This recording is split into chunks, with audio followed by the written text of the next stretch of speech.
everyone, and welcome to What We Know. My name is Jake, and I am here with the most amazing co-host I've ever had and ever will have, Sam Delev. How are you doing today? All the better for being introduced like that, and for talking about the game we're going to talk about today, Eat the Reich. Yes, you heard it right. Eat the Reich is a game by Grant Howitt. I take it back. Eat the Reich is a game by Grant Howitt, brought to you by Rowan, Rook, and Deckard Limited, who have also made games like Die RPG, Spire the City Must Fall, and Heart, among many others. Does the game sound like it's just a bunch of vampire soldiers who decide to bite Nazis? Oh, good, then they did it right. You are a part of Fang, Vampire Soldiers, 1943, and the Allies' final option to win the war against the Nazis by, yes, biting them. If this is an adventure-packed game, it is a condensed one. It is a single scenario game, not a big, long arc. You are there to chew gum and bite Nazis. You're all out of gum. It's built, in fact, on the Havoc system from these same creators that is meant for single session scenarios. If you couldn't tell by the title itself, is tongue-in-cheek, and the overall concept of the game and what it and how it is very, very humorous. It is straightforward. They're not trying to like if you weren't aware that they're making a political statement, and you got the game and you start playing it, I don't know.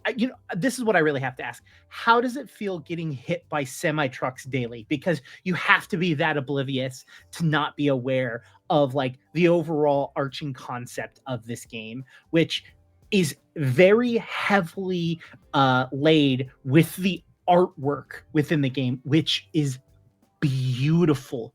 Like it is so meticulously, just like every page is glorious. Like I love every single page of this book because of the art. It is amazing. As Jake indicates, this is a really overtly anti-fascist game, and I think it handles that very beautifully and very effectively, talking not only about the politics that inform the game's design, but also providing a lot of safety discussion about what it means to play that kind of game and how to make your table safe while making Nazis feel extremely unsafe. I think the handling of a lot of those both political and safety issues and the awareness of how they intertwine is accomplished very effectively in this game. And as a connoisseur of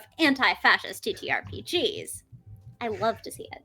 Yeah, it's well put together, and it is right at the front. You know what I mean? They're not trying to hide it. That's why I make the comment about like, how does it feel getting hit by a bus? Because if you are not aware of this, like you clearly did not read this book. You know what I mean? It's like someone that has a Punisher logo on their car and supports the police. Like they do not go hand in hand.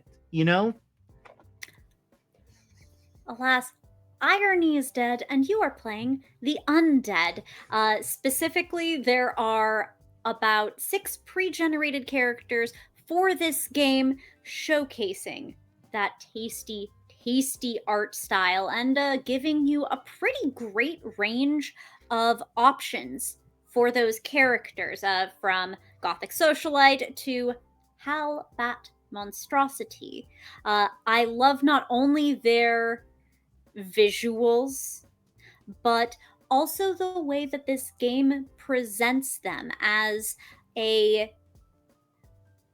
concept, but also as a playstyle. If you enjoy just like casual Nazi punching, there is a pre-gen targeted specifically for you. Astrid, by the way.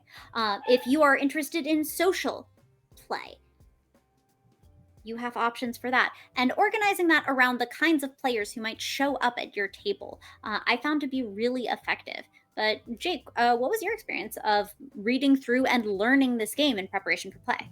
So I will say for player side, it is very easy. It is a very simple concept of how the game works.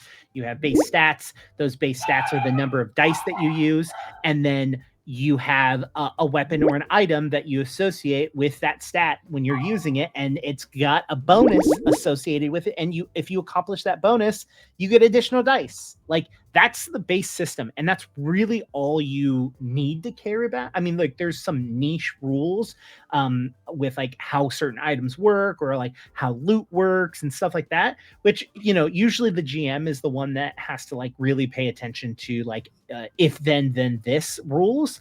I will say, if you are playing the game, we played the game and we actually had some issues. One of the issues is we didn't want to print the character sheets from the books, because the books themselves have beautiful artwork.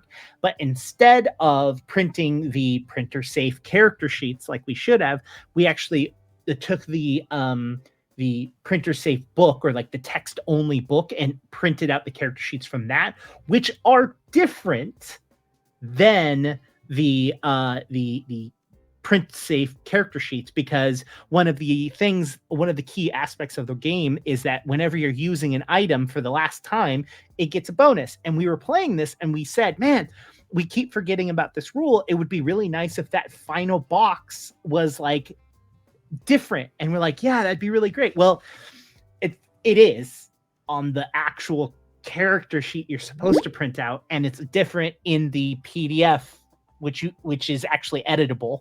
Like, it has boxes that you can click on, so you could be playing out of the PDF. The one option we chose. There were so many possibilities, and yet, but some of that confusion, I think, is characteristic of my experiences of looking through and learning the game. I do really appreciate that they have a black and white version that is printer friendly. But I think Jake and I would both love to see a little more love going to improving the accessibility, particularly when you are doing multiple versions. I'm a bit idiosyncratic. I love being able to access my games through text, and for people with print disabilities who have idiosyncratic workflows, it's very helpful to have multiple formats. And I think some of the font choices, even in the mono, might not be the friendliest, both from a reading perspective and occasionally from a information design perspective. From what I remember, Jake. Yeah, so I'm dyslexic as all hell. So that was kind of an issue. So even in the text version, there is Gothic font that's used on the like on the characters at the top, that kind of gives like a brief description of what each character is. I just completely skip those, because it's just a pain in the ass to read, because I cannot read it. And I get that I'm dyslexic, and I get that, like, I'm not everyone's audience. So like, I just wish that in the text only version they didn't do that, so that if you're going to make something more accessible, you have it all accessible and not just most of it. The other thing I will say is, while the art is amazing and beautiful, some of the art did take away from the actual educational aspect of trying to learn how to play the game. So what I mean by that is, the rule that I'm talking about, where the final time you use an item, it explodes basically, and you get to use the item. It gets more usage or more bonus from it. It is put in text in the very top of the page with bright red, with caution tape on the left and right. And so it is clearly like, blip, blip, blip, read. But because every single page is bombastic and wild, it just feels like, oh, that's just going to be story fluff. I don't need that when I'm trying to learn the game. And so you just visually kind of go over it, because it's kind of like artists that work with negative space. Like if your whole entire thing is negative space, you're now focusing on, the positive space a little bit differently. And so it that's what kind of happened with like some of the rules. And because they were, even though they were trying to like be like, oh, this is how it is, it's not put in when giving descriptions of how something is used. Like when you're building a dice pool, that rule doesn't pop up in the building a dice pool section. So it's just kind of you kind of miss some things, which that is kind of like where my biggest gripe with the game comes from, is like there's that. And the other aspect of it is that if you're going to be playing this game with a group of people that are RP heavy players, this is your game. This is your game. If you're going to be playing with people who are very much, I roll clicky clacky square objects and I kill Nazis, not going to be not necessarily going to be the best players for this game. For example, in the game, each of the items have these certain scenarios that you have to meet. One of them is like flanking, which, like, okay, mechanically wise, that makes sense. If my character is behind another character, I get a bonus for flanking, right? The issue is that you only have 3 usages of flanking. And if you flank again, you still can use the gun and use your shoot skill. You just don't get the flanking bonus, which like mechanically like doesn't make a whole lot of sense, which is very weird. Or like with the sawed-off shotgun, point blank. Okay, so I'm point blank, I just don't get a bonus for that. Okay. And it might seem like harping on some difficulties that might come out in the wash with further study, but in a one-shot focused game like this, you have players who are going to put a comparatively limited amount of time into learning all of the rules, and ideally, your study time to learn the game is roughly proportionate to the amount of game you get out of that learning investment. And so the more obstacles or barriers there are to learning the game, or the more confusion, the tougher it can be in a game that you're not going to get to practice over and over again necessarily. That while you do get to play through 2 or 3 locations across the 3 sections in these maps, ultimately that's going to be a single gaming adventuring day. And so it would be lovely to see things like cheat sheets or other play aids to make it an easy one-shot experience like this game so very much wants to be. Yeah, one other thing I would like to like kind of comment on that is that while yes, there's like the flanking bonus that does not reoccur multiple times, there's also things that are very, very loose, like extremely loose. While flanking is very straightforward, there's also something where the bonus is, and I quote, "Hans, are you okay?" Question mark. I don't know what the fuck that means. Hans, if you know, please say whether or not you're okay in the comments. Yeah. I'm worried about you. And let us know if Annie is as well. It's just, did you get that? Wow, I was surprised. But so it's like you've got things like flanking and Hans, are you okay in the same character sheet. So it's not even like, oh, well, this character is more made for, straightforward play, while this one has got more relaxed. Like these are things that are very much on the same style character sheet. And so it gets very confusing for some of the players, at least in the experience that I had, of like, why is it that I have point blank shot and I have Hans, are you okay? And then they'll have things like with there's a great spear where it says you get a bonus if you have receive a charge. I don't know what that means. But then there's also like a sword, a saber, that its bonus is charge with an exclamation point. But there is no explanation anywhere in the book what receive a charge means or what charge exclamation point is. So it's not even like I, as the GM, when the player has these questions of like, what does this mean? I can't go into the book and go, okay, what does receive a charge mean? Or like maybe give examples of like what they mean by receive a charge, or, you know, like those things would be helpful. Or even giving players, even with Hans, are you okay? Like, I'm fine with fun, like stuff like that being in the game. Like, I think that makes it unique, and I like, and which is what this game is. I just would also like to be able to have things or examples that I can give a player that isn't as, I don't want to say creative, but like isn't as role play focused, and being able to be like, oh, here are some examples of what this ability can do, or let, you know, feel free to expand it from there, but here are some examples. Especially when there is an item that literally has any is the bonus. So like, just give me a little bit more structure, or the option to have structure in a lot of this. That being no, go.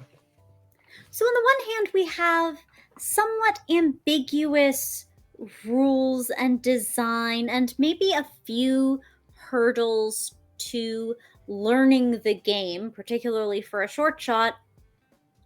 On the other hand, you get to nosh on Hitler. I don't want to give away the ending, right? Because it is a like, it has replayability, because like, while each section, each sector, right, you as a Fang member land in sector 3, and you have to go through 2 to 3 sections in sector 3, sector 2, and then sector 1, where you end with the battle with Hitler. While I do not want to give it away, because you can play it multiple times and have different like stories, because you can't hit every section, right, in a single playthrough. I will say that it has the best and most accurate way Hitler should and would die. I'm just saying, it is the best. Also, the bad guy that you fight at the end is also very fun. So, where do you come down with this game, given that you've had this sort of ambivalent experience with it? Is the aesthetic and the design and the nomming on Nazis worth the investment to really feel solid and comfortable in play here, and the need to have the right group with whom to play it? Yes. I would play this again. I would run this again. I want to run it with different people to see what it's like. And the fact is that I chose the specific locations that they land, but like, allowing players to kind of like choose different locations and seeing like the adventure and how they go about it. There are some small things that I might change, but I'll be honest, there isn't a single game that exists out there that I play in any sort of consistency that I do not change the rules at least a little bit. But I think that this game is 100% worth the purchase if you backed it on Kickstarter, which, I mean, I feel terrible. We didn't really say this at the beginning, but this game has not come out yet.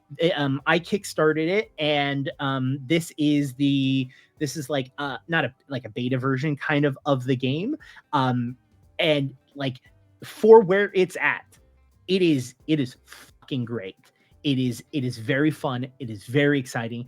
Is there things that can be fixed or changed or updated? Absolutely. Is it if it comes out the way it is now, it is still 100% worth picking it up, playing it. Just having the book on your shelf, it's worth that. It's worth it in the art in itself. It's you know, when someone walks over and sees Eat the Reich, what you're like, Yeah, it's really fun. So yes, my overall final opinion is yes, it's worth buying. Yes, it's worth playing, and yes, I want to play it again. Uh, we played it in one night, and it is meant to be played in like multiple sessions. So like maybe sector 1, sector 2, and sector 3 could be 3 separate sessions. That might be fun or interesting to play it that way, but we sat through and just powered through it. And so we went through the whole entire thing in one night. So I would be interested in seeing how it plays multi-session. I don't know, maybe we should play, Sam. You want to play Eat the Reich? What kind of question is that? Is this the easiest game to learn? No, but it's like 70 something pages. The rules are there. There are pre-gen, so you can just get going fairly quickly and smoothly enough. And there are very, very few barriers I am not willing to overcome in exchange for gratuitous violence against those who are oppressively, gratuitously violent. I'm very much looking forward to playing Eat the Reich now that I have met it. Oh yeah. I'm going to cut this next section out and put it up on Coffee. So if you want to hear more about it, you should do that. I didn't tell Sam I was going to do this because I just thought of this right now. Yeah. But Sam, anyways, if you watch that, it's because you support us on Coffee, and thank you. If you did not watch that, joining us in the spoilers corner. yeah, seriously. And so we're gonna, yeah, I have nothing more to say about this. How much I love this game. But we want to know your thoughts as well.